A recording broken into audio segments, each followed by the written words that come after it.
अष्टांग हृदय में तिक्त कटु कषाय बताया हुआ है।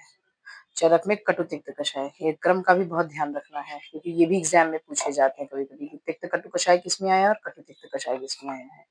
ठीक है? जब रसभेदी अध्याय अष्टांग हृदय का सूत्र स्थान का जो हम देखते हैं, श्लोक नंबर यहाँ से 4 से लेके 6 तक। तो पहले हमने मधुर अम्ल लवण बता दिया हुआ है, ठीक है? अब तिक्त कटु कषाय होगा। तो तिक्त रस का आज बता रहे हैं। तिक्त रस जो है स्वयं अरुचिष्णु है, मतलब ये किसी को पसंद नहीं आएगा। तिक्त रस ऐसा है। तिक्त रस का एग्जाम्पल जैसे नींब, ठीक है, नीम हुआ या गिलोय हुआ, ये सब चीजें तिक्त रसात्मक है, पर ये स्वयं अरुचिकर होती है, वो अच्छा नहीं लगेगी किसी को भी खाने में, लेकिन अरुचि नाशक है। अरुचि मतलब अगर अरोचक है किसी को, मतलब अच्छा नहीं लग रहा है खाने में, तो वो उसका नाश करके रुचिता लेकर आएगी, मतलब रुचिकर बनाएगा उस स्टेट को। कृमि, त्रिट, विष, कुष्ठ, मूर्छा, जरोत्क्लेश, दाह, पित्त, कफांजयेत, इतनी सारी चीजों पे ये इफेक्ट करने वाला है। अब क्योंकि हम लक्षण बता चुके थे, अब क्या चल रहा है हम लोगों का कि ये कर्म क्या क्या करेंगे। ठीक है, तो कपोत्क्लेश का जो एक स्टेट आ चुका है इसकी वजह से। तो कृमि, कृमि मतलब कि वर्म्स, वर्म लाइक इन्फेक्शन कहीं भी होगा, पेट में होगा या स्किन पे भी होगा, हर जगह पे ये इफेक्ट करने वाला है तिक्त रस। ठीक है, त्रिट मतलब तृष्णा, तृष्णा बहुत ज्यादा अगर लग रही, बहुत ज्यादा प्यास अगर लग रही है किसी भी पेशेंट को, तो ये तिक्त रस है सबसे अच्छा है उसके लिए एज अ ट्रीटमेंट। और आहार रूप में भी विष, विष या तो पी लिया हो या तो विष जैसे लक्षण दिखाई दे रहे हो उस कंडीशन में भी। और कुष्ठ में भी, कुष्ठ में जब आप हेतु देखेंगे तो उसमें दधी और कुछ जिस चीज से होता है, मीठा ज्यादा खा लो, या फिर कहते नहीं है कि जो ये पीटिकाएं भी जो होती हैं उसका भी दरवाजा बंद कर दीजिएगा। और उसमें भी मधुर रस का सेवन जब ज्यादा होता है तो ही होता है वो। ठीक है, और कुष्ठ में भी जो हेतु हैं ज्यादा करके जो है वो थोड़ी सी क्लेद कारक है, मतलब जो क्लेद का बहुत ज्यादा उपयोग होता है, क्लेद बढ़ने वाली चीजें जब ज्यादा उपयोग होती हैं तब कुष्ठ का व्याधि होती है। और यहाँ जब तिक्त रस है उन सबको, जैसे तिक्त रस का जब लक्षण देखते हैं तो उसमें भी भेदन ये सब लिखा हुआ है ना, श्रोतों का मुख जो है वो शोधन करेगा इस तरीके का। ठीक है, मूर्छा, मूर्छा मतलब फेंट लाइक कंडीशन होगी तो भी ये तिक्त रस सबसे अच्छा रस है एज अ ट्रीटमेंट। ज्वर में भी सबसे अच्छा है, देखो उसमें सबसे पहली ट्रीटमेंट ही लिखी हुई है ना, कि तिक्त को रसः, मतलब कोई तिक्त रस खाइए तब ज्वर उसका सही होगा। उत्क्लेश, उत्क्लेश मतलब होता है कि कफोत्क्लेश कह लीजिए या किसी भी चीज का उत्क्लेश मतलब बढ़ना, बहुत ज्यादा मतलब उफान मारना जो कहते हैं, वो वाली कंडीशन जब होगी दोषों के तो भी तिक्त रस सबसे अच्छा उपयोगी है। दाह और पित्त, कफ, इन सब का नाशक है ये। दाह भी कम करता है, जबकि जब इसको खाते हैं तो खुद भी दाह जैसा लगता है, लेकिन ये दाह अंदर के दाह को कम करेगा। ठीक है, पित्त और कफ का भी नाश करता है। ठीक है, क्लेद, मेद, वसा, मज्ज, शक्रिन, मूत्रोपशोषणम, मतलब इन सब का ये शोषण करेगा, शोषक है। किस किस चीज का? क्लेद का शोषक करेगा ये, मेद का, मेद अगर दुष्ट हो गई है, मेद धातु अगर दूषित हो गई है उसका। वसा, वसा में भी जो लिक्विफेक्शन ज्यादा हो जाता है तो थुलथुली बॉडी होने लगती है वहां भी। और शकृत, मज्जा, इन सब में जब लिक्विड वाली चीजें ज्यादा हो जाती हैं तो वो दूषित की तरफ चलने लगते हैं। ठीक है, देखो ये जितनी चीजें बताई गई, क्लेद, मेद, वसा, मज्जा, मल, मूत्र, इन सब में जो लिक्विड वाली पार्ट है, ये देखो ये थोड़ा सा सेमी सॉलिड में होते हैं। ठीक है, अब ये मूत्र को छोड़ दीजिए, पहले मूत्र को इसलिए छोड़ दीजिए क्योंकि उसमें भी कुछ कुछ कंटेंट ऐसे, वो भी सांद्रता लिए हुए रहती है थोड़ी सी, उसके भी कुछ पार्ट है, अगर उसमें भी लिक्विड वाली चीजें ज्यादा बढ़ गई तो वो दूषित की तरफ चला जाएगा।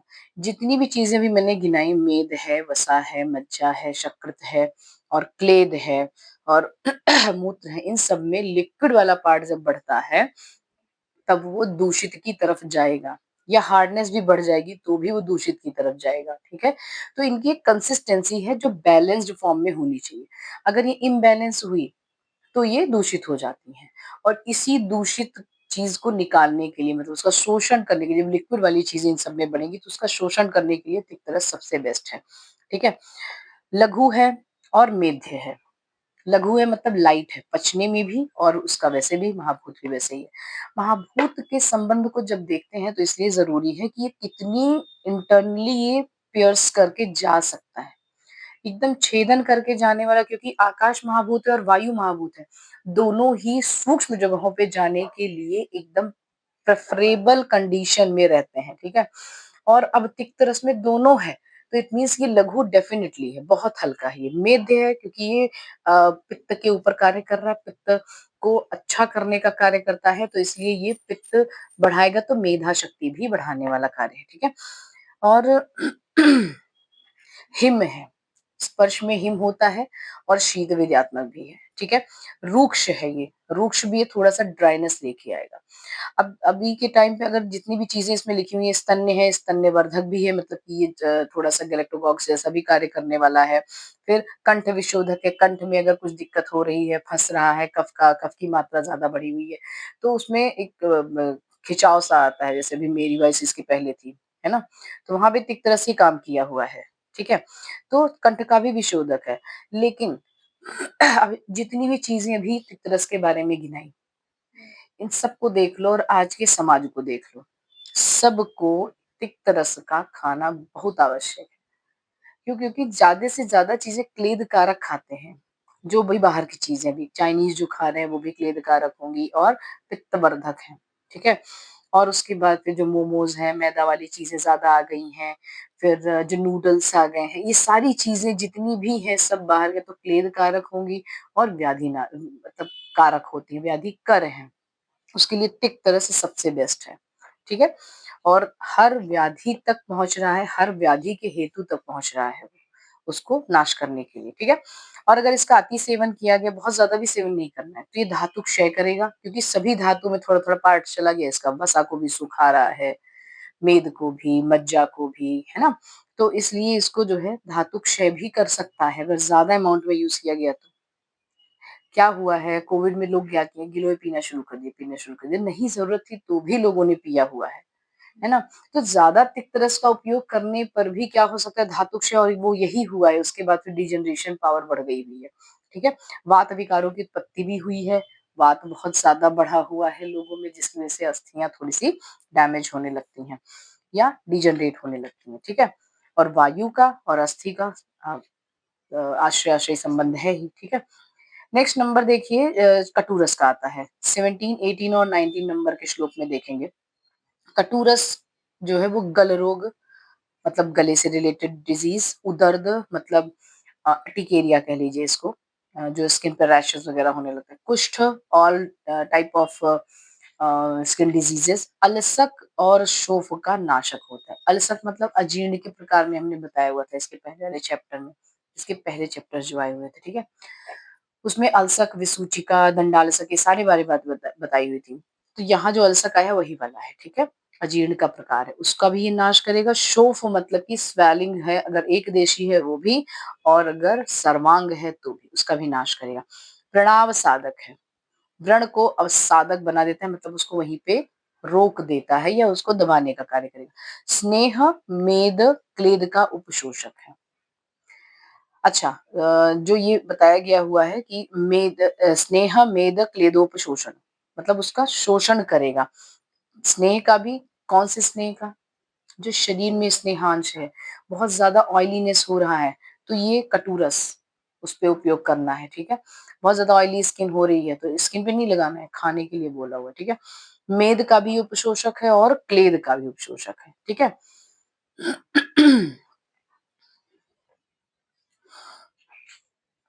दीपन करेगा, दीपन मतलब कि अग्नि दीपक है। ये जठराग्नि बढ़ाएगा। पाचक है, पाचन भी करेगा, मतलब डाइजेशन का भी कार्य करता है। रुचिकारक है, मतलब ये खाने में रुचि लेकर आएगा। कड़वा थोड़ा-सा हो जाता है, लोग कहते नहीं है खाने में कुछ फीकापन लग रहा है, थोड़ा-सा कड़वा डाल दो अपने आप रुचि होने लगती है ना? या कुछ भी ना पड़ा हो, केवल कड़वा पड़ जाता है, मतलब कड़वा चीज़ जैसे मिर्ची हुई या फिर मसाले का कड़वापन हुआ, वो अगर चला गया, इट मीन्स कि खाना अच्छा होना है, चाहे वो नमक ही इसके बाद क्यों ना पड़ा हो केवल, ठीक है? शोधनम, शोधन मतलब कि प्यूरिफिकेशन, बॉडी से कुछ बाहर निकलना, ठीक है? मतलब कुछ मतलब जो दुष्ट चीज़ें वो बाहर निकलना। जब आप कटु रस खाते हैं तो उसमें क्या कहा गया हुआ है, नासा, अक्षी और मुख लालास्राव होने लगता है, मतलब वो पानी निकलता है वहाँ से, मतलब शोधन ही होना है वो। अब ऐसा थोड़ी है कि पानी पी गए थे वो निकल रहा है, वो वहीं के ही कफ को बाहर निकालता है, ठीक है? तो शोधन, ये स्लाइड शोधन भी करेगा। अन्न शोषक, अन्न का भी शोषण करता है ये, मतलब अन्न जो अंदर गया हुआ है उसको भी सुखाने का कार्य करे। छिन्नति बंधात, बंधनों या संधि बंधनों को तोड़ेगा। छिन्नति बंधात मतलब जो बंधे हुई चीजें हैं, जहाँ पे ऑब्स्ट्रक्शन है, जहाँ पे चिपक गई हैं चीजें, ये चीजें मतलब कि दोष धातु जो एकदम चिपके हुए रहते हैं दोष धातुओं से, वो तोड़ने का कार्य ये करेगा। श्रोतांसी विवरण होती, स्रोतसों का प्रसार करता है, मतलब ये फैलाने का कार्य करेगा। कटुरस है, वायु है, डेफिनेटली वायु विवर्धयति, सबको ही कटु तिक्त कषाय तीनों यही करेंगे। लेकिन जो है ये स्पेशली वो विवृणोति, मतलब वो स्रोतसों का विस्तार करता है, उसको बढ़ाने का कार्य करेगा और कफ का नाश करता है, ठीक है? इसके अधिक सेवन से क्या होगी, ज्यादा प्यास लगती है, कड़वा कोई भी खा ले मिर्ची ज्यादा तो प्यास तो लगेगी, पानी की मात्रा की नीड ज्यादा होती है। शुक्र और बल का क्षय होता है। बल और शुक्र दो का नाश जो लिखा हुआ है वहां पे अंडरलाइन जरूर कर लीजिएगा, क्योंकि ये एग्जाम में कई बार पूछा गया हुआ है। किस रस के द्वारा शुक्र और बल दोनों नाश बताया गया हुआ है, ठीक है?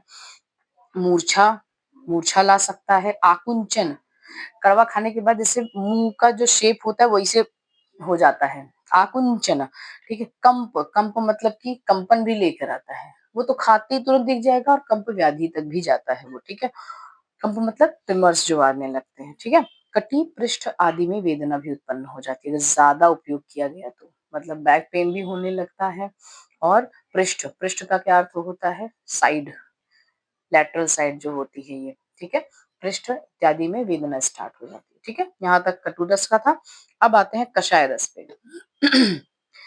कषाय रस जो है वो श्लोक नंबर 20 और 21 में बताया है, पित्त कफहा गुरुहु अश्र विशोधन, मतलब ये पित्त कफ का हर करेगा। पित्त और कफ दोनों को बताया गया, साथ में लिखा गया हुआ, इट मीन्स कि पित्त की मात्रा ज्यादा है जहाँ और कफ की थोड़ी सी मात्रा है, वो वाले कंडीशन में ये कषाय रस सबसे अच्छा कार्य करने वाला है, ठीक है? गुरु है, भारी है बहुत ज्यादा पचने में, ठीक है? और रक्त विशोधक है, रक्त का शोधन भी करेगा ये, रक्त को प्यूरिफाई करने का कार्य करता है। इसीलिए लोग कहते हैं ना कि जामुन खा लो, अच्छा होता है।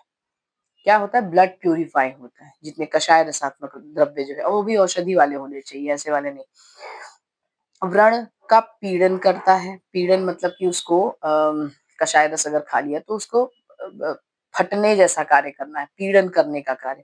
रोपण, उसको हील भी करने का कार्य करेगा व्रण का। शीत बीज है, ठंडा है, इसको पचने के बाद में ठंडा तासीर लेकर आता है। क्लेद और मेद का विशोषक, अगेन क्लेद और मेद का विशोषक हो गया। तिक्त में अग्नि, सॉरी, वायु और आकाश महाभूत होने के कारण कई धातुएं विशोषक में गई थी, ठीक है? कटु में उससे थोड़ा हुआ, अभी कषाय में और कम हो गया है, केवल क्लेद और मेद का विशोषण कर रहा है ये, ठीक है? आम संस्तंभक है, आम का पाक नहीं होने देता है ये, सबसे अच्छी चीज ये है।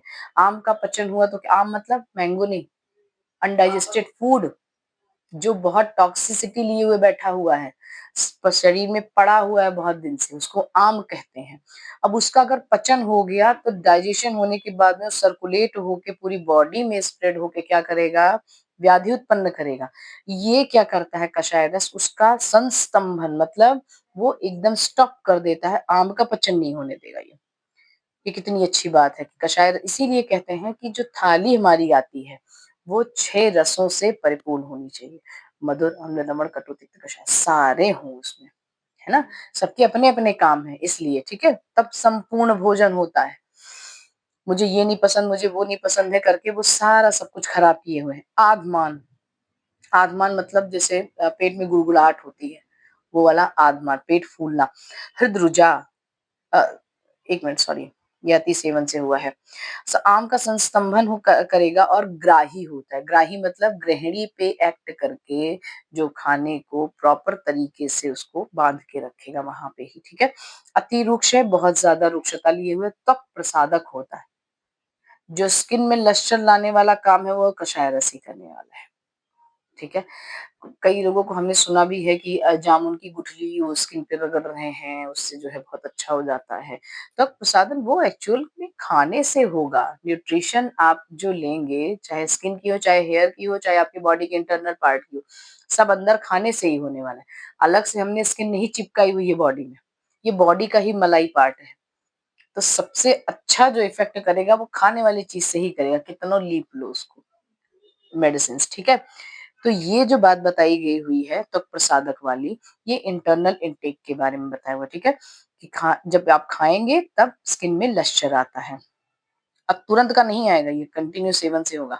अच्छा, अब बात आती है कि इसके बहुत ज़्यादा अगर उपयोग कर लिया तो जो मैं बता रही थी ना विषटंभ, बहुत ज़्यादा अगर आया तो विषटंभ करेगा, कॉन्स्टिपेशन लेकर आएगा।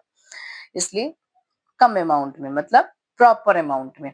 आधमान, आधमान मतलब बहुत ज़्यादा पेट का फूल जाना, ये कंडीशन लेकर आता है। हृदरुजा, हृदय में पीड़ा, हृदय के स्थान जहाँ हृदय का स्थान होता है वहाँ पे पीड़ा, प्रिकिंग पेन जैसा ये कंडीशन लाता है।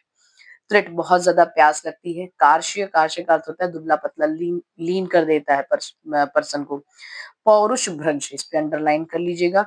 मैथुन, शक्ति का ह्रास होना, ये पौरुष भ्रंश होता है। ठीक है? शुक्र का नाश इज़ डिफरेंट थिंग, मतलब वो शुक्र धातु के ऊपर है जाके। यहाँ पौरुष भ्रंश लिखा हुआ है। It means that is you can correlate with impotency, कि सेक्सुअल एक्ट ही नहीं कर पाएगा, अगर ये ज़्यादा उपयोग में आ गया है तो। श्रोतोरोध और मलग्रह करता है, ठीक है? श्रोतोरोध मतलब कि स्रोतसों को वो अवरोध करने लगता है, मतलब उसके चैनल्स को फ्री नहीं करेगा, वो बाँधे रहेगा उसका। मलग्रह, मलग्रह मतलब विबंध, अगेन वही कॉन्स्टिपेशन जैसा, ठीक है? अब जो ये सारे जो रस हैं, उनके काम हो गए और उनके बहुत ज़्यादा उपयोग करने के बाद भी व्याधियाँ क्या होंगी, इसको आप टेबल फॉर्म में भी बना सकते हो एग्ज़ाम के लिए, सबसे इम्पोर्टेंट रहेगा, ठीक है? अब इसके बाद के लेक्चर में हम मधुर रस से लेके कषाय रस तक 6 रसों के जो स्कंध हैं, स्कंध मतलब कि जो इनसे रिलेटेड जो द्रव्य हैं, जो सबसे ज़्यादा उपयोग में आते हैं, वो ही बताएँगे, ठीक है? Thank you.